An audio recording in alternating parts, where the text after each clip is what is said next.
बहुत शुक्रगुजार हूँ कि मैंने प्रेस कॉन्फ्रेंस के लिए आप सभी साथियों को बुलाया और तुरंत हाजिर हो गए। आप सब लोगों को पता है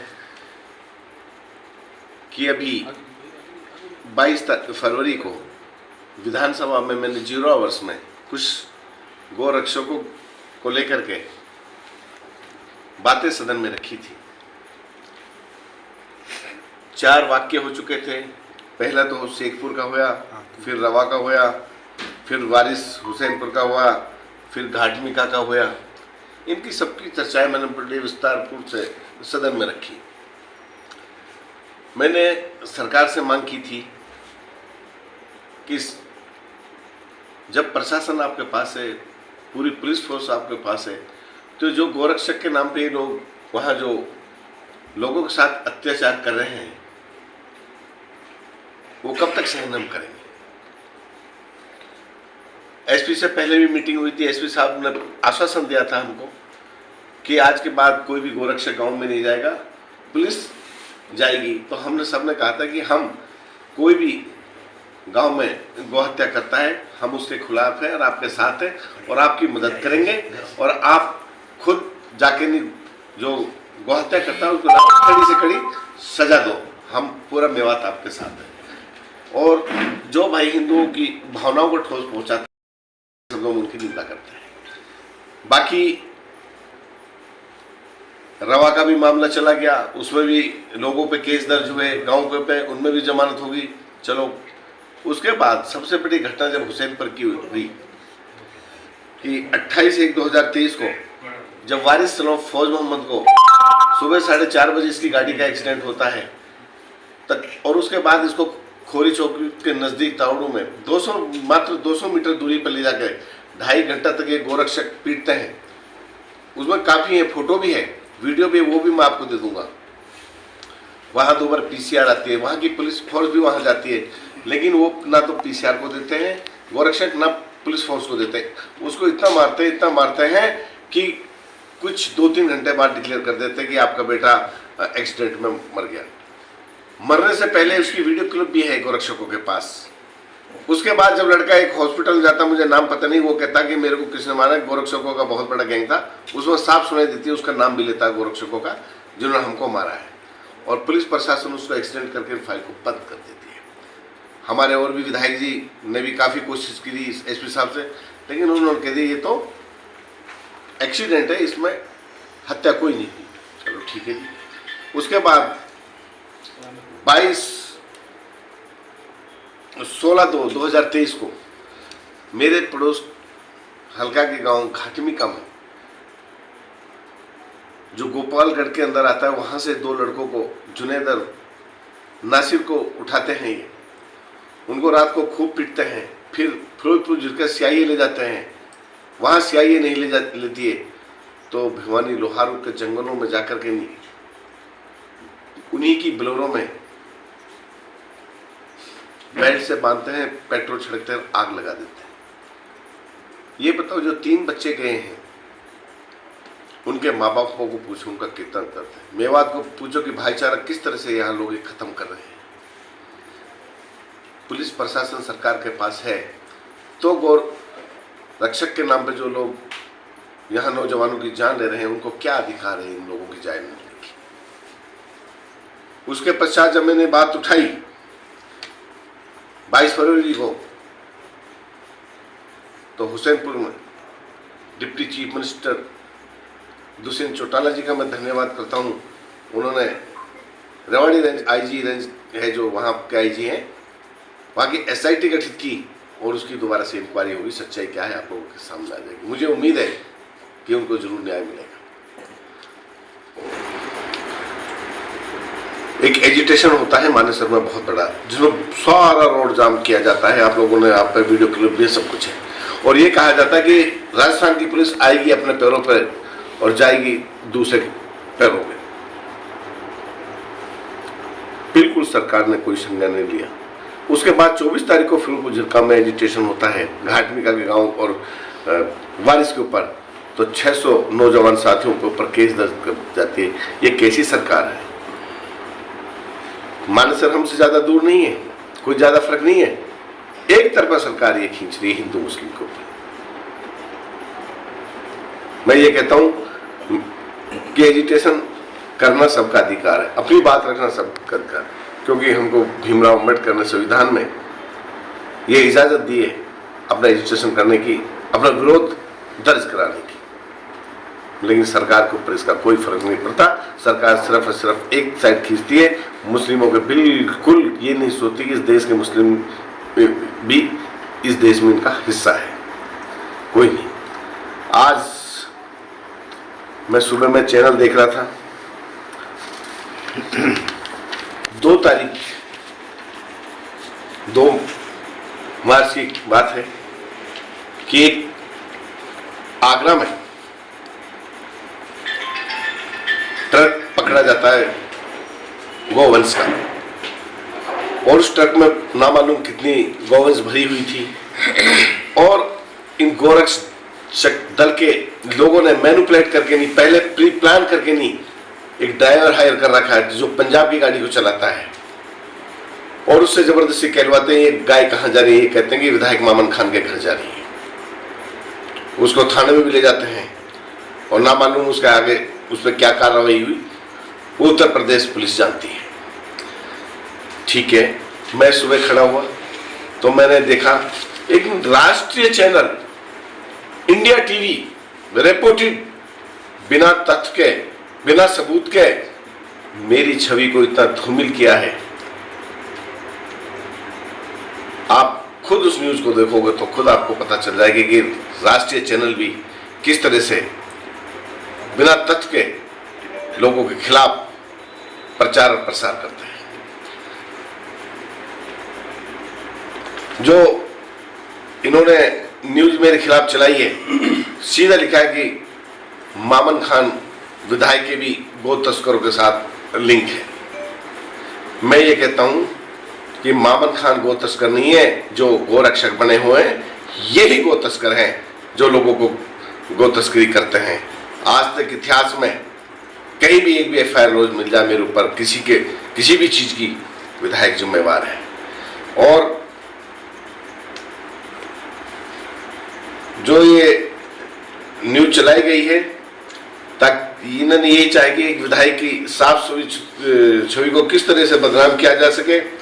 और जो मैंने 22/2/2000 को 3 नौजवानों की मौतों का मसला विधानसभा में न्याय दिलाने के लिए उठाया था, और ये कुछ ऐसे सामाजिक तत्व मेरी आवाज को दबाना चाहते हैं ताकि मैं लोगों की आवाज ना उठा सकूं, परंतु मुझे किसी का डर भी नहीं है। सच्चाई की आवाज को हमेशा बुलंद करता रहूंगा और गरीब जनता की आवाज को उठाता रहूंगा, क्योंकि मुझे देश की न्याय प्रणाली और वे संविधान पे पूरा भरोसा है। और मैं ये भी कहना चाहता हूं, ये 22 तारीख के बाद में गो तस्कर क्यों बन गया, इससे पहले क्यों नहीं था। गो तस्करी तो देश में बहुत सालों से हो रही है। सिर्फ ये एक विधायक की आवाज को दबाना चाहते हैं। वो आवाज जो पब्लिक जनता ने मुझको विधानसभा में यहां से 38,000 वोटों से जिता के भेजा है, वो आवाज कभी नहीं दबेगी। चाहे कुछ भी कर ले लोग, सच्चाई के लिए उठती रहेगी। और मैं फिर कह रहा हूं, गो हत्या के मैं खिलाफ हूं और कटे शब्दों में उनकी निंदा करता हूं।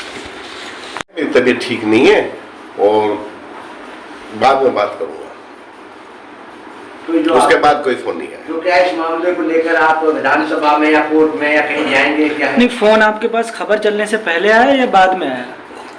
मुझे तो पता नहीं, टाइम मैंने सुबह देखा। तो वर्जन जो लेने की कोशिश की गई है चैनल की तरफ से, वो खबर चलाने के बाद मैं सोया हुआ था उस टाइम, सुबह अर्ली मॉर्निंग आया था। वो तो बिल्कुल जिस तरह से इन्होंने मैनिपुलेशन करके मेरे खिलाफ ड्राइवर तैयार किया है, मैं ये तो बताना आपको भूल ही गया कि जो ये ड्राइवर है इसका नाम जगतारी है और ट्रक नंबर है PB पंजाब का है 13B/E8423 और राठौड़ कैरियर इसके बोर्ड पे लिखा हुआ है। जो इसका मालिक है गोविंदर सिंह सनो सोहन सिंह, इसका गांव है चाउंडा, तहसील मलेरकोटला, संगरूर पंजाब का। मैं यदि मेरे ऊपर ये लांछन लगा रहे हैं तो मैं तो ये पूछना चाहता हूँ मीडिया के माध्यम से, विधायक कहीं मिला तो होगा, किसी के पास गया तो होगा, कोई मेरी लोकेशन तो होगी, किसी को जानता तो होगा, किसी को कुछ डिटेल तो होगी मेरी, और चैनल ने यूं ही स्टोरी उठा दी बिगड़ तत्वों के। कोई मेरा हिस्ट्री तो होगी, कहीं तो मेरा किसी आदमी से संपर्क होगा, ट्रांसपोर्ट के आदमियों से किसी से तो होगा, बिगड़ संपर्क यूं हो जाता है। ड्राइवर है या कोई मुस्लिम था? जगतारी मुस्लिम ड्राइवर नहीं है, सरदार है लोग। अच्छा जी हाँ। धमकी भरे मैसेज वीडियो सामने आए और काफी स्वामी जी धमकियां दे रहे हैं, लेकिन मैं धमकियों से कहाँ डरने वाला हूँ, मैं आवाज तो उठाते रहूँगा। ये बताओ, जिस बहन का भाई बिछड़ गया, जिस माँ बाप का बेटा बिछड़ गया, उनसे पूछे उनके दुखों को कौन हरेगा? विधानसभा में इसीलिए भेजा जाता है कि अपनी जनता की आवाज जाके नहीं लोगों तक पहुंचाए, सरकार तक पहुंचाए। वो मैं काम कर रहा हूँ। मीडिया जो आपकी छवि को खराब करने की कोशिश कर रही है, क्या कोई कानूनी कार्रवाई आप उनके खिलाफ करने की तैयारी कर रहे हैं? बिल्कुल, मैं अपने वकील से सलाह लूंगा, जो वकील मेरे को सलाह देगा कि कानूनी कार्रवाई बनती है तो मैं जरूर करूँगा। अभी तक आरोपी पकड़े नहीं गए हैं। राजस्थान पुलिस फोटो तक चस्पा कर चुकी है, 2 राज्यों की पुलिस उनको ढूंढ रही है। कहीं ना कहीं आपको लगता है होता तो जो गौहत्या के नाम पे ये लोग यहाँ आए हुए हैं, तो पुलिस प्रशासन इनके खिलाफ केस दर्ज नहीं करती है, तो साफ सी बात है आप लोगों के सामने, संरक्षण प्राप्त है। नहीं, पुलिस तो 1 मिनट में सिविल में से निकाल देती है आदमी को चाहे तो। यदि इनको संरक्षण नहीं होता तो 4 वाक्य हो गए मेवात में, आज तक कुछ नहीं हुआ इनका। और खुल कहते हैं कि पुलिस तो सुपर डुपर है, हमारे साथ है। आप मीडिया पे सोशल में देखते रहते हैं। जुनैद और नासिर को पिटाई करने के बाद फिरोजपुर झिरका ले जाया गया था, अभी तक उस थाना प्रभारी के खिलाफ कोई कार्रवाई नहीं हुई है, एसपी के खिलाफ कोई कार्रवाई नहीं हुई है। इस बारे में आप क्या कहें? मैं ये कहता हूँ, आप लोगों के सामने आप उसकी बात करते हो जो वारिस की FIR लॉज नहीं हुई, FIR ही लॉज नहीं हुई, जो सरेआम मारा गया है, जो कस्टडी के बाद बिल्कुल सही सलामत लोगों को पैरों में बैठा, गाड़ी में बैठा है, उसी नहीं हुई। इनकी तो बात ही क्या कर रहे हो? कि फिर इसके लिए कोई मंसूबा नहीं है क्या हमारे पास, या कैसे? फिर विधानसभा में रखेंगे और आखिरी सांस तक इन जो 3 हत्याएं हुई, आखिरी सांस तक लड़ेंगे।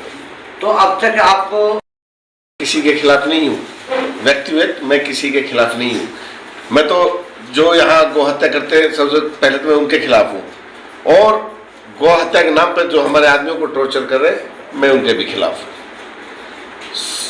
पुलिस कप्तान यहाँ बैठा है, पूरी सरकार यहाँ बैठी है।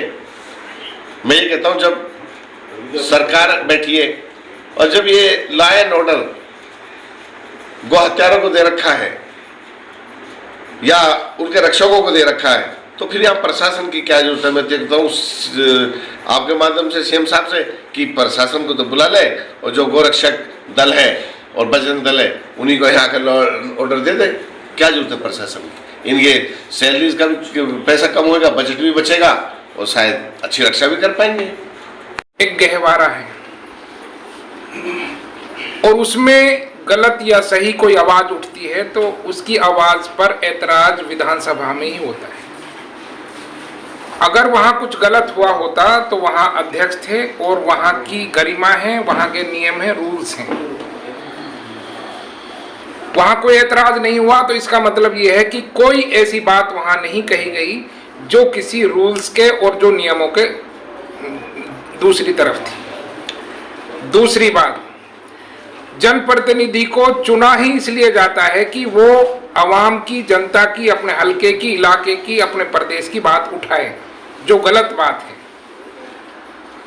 और प्रधानमंत्री जी ने खुद ये बात कही है कि कुछ स्वयंसेवी गोरक्षक जो दिन में कुछ और चोला पहनते हैं और रात को कुछ और चोला पहनते हैं, उनका डोजियर करने की सिफारिश की है कि पुलिस को कहा है कि इनका जरा डोजियर तैयार कीजिएगा।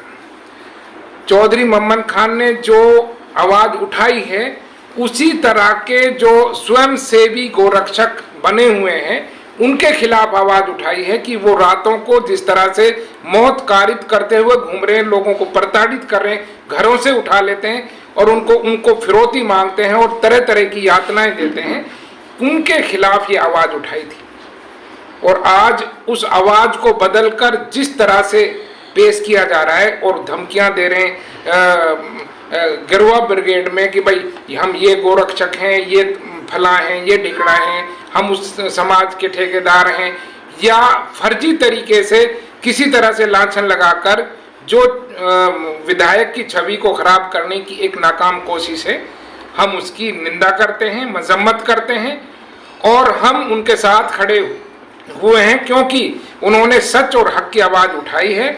और किसी भी सूरत में, चाहे नेशनल चैनल हो और चाहे ये तथाकथित धर्म के ठेकेदार हों या तथाकथित स्वयंसेवी जो गोरक्षक हैं, वो कोई भी हो, कानून सम्मत अगर कोई काम नहीं करेगा और कानून के खिलाफ जाकर अपने हाथ में कानून लेकर काम करेगा तो हम उसके खिलाफ हैं और उसके लिए हम स्थानीय अदालतों का भी सहारा लेंगे, हाई कोर्ट जाना पड़ेगा, करेंगे, और तमाम जो समाज के प्रबुद्ध लोग हैं उनको इकट्ठा करके, वो हिंदू, मुसलमान, सिख, ईसाई कोई भी हो, सबको इकट्ठा करके इस नफरत की जो आंधी वोट की राजनीति के लिए कर रखी है और सरकार का उसमें संरक्षण प्राप्त है, हम उसके खिलाफ आवाज उठाएंगे। और हम मोहब्बत वाले लोग हैं, चूंकि मेवात भाईचारे का, साझा संस्कृति का एक बड़ा गहवारा है, इसकी मिसाल दी जाती है। हम ना मेवात के भाईचारे को बिगड़ने देंगे, सद्भाव को बिगड़ने देंगे, ना हरियाणा के सद्भाव को बिगड़ने देंगे और ना देश के माहौल को खराब होने देंगे। नहीं, वकील साहब जो है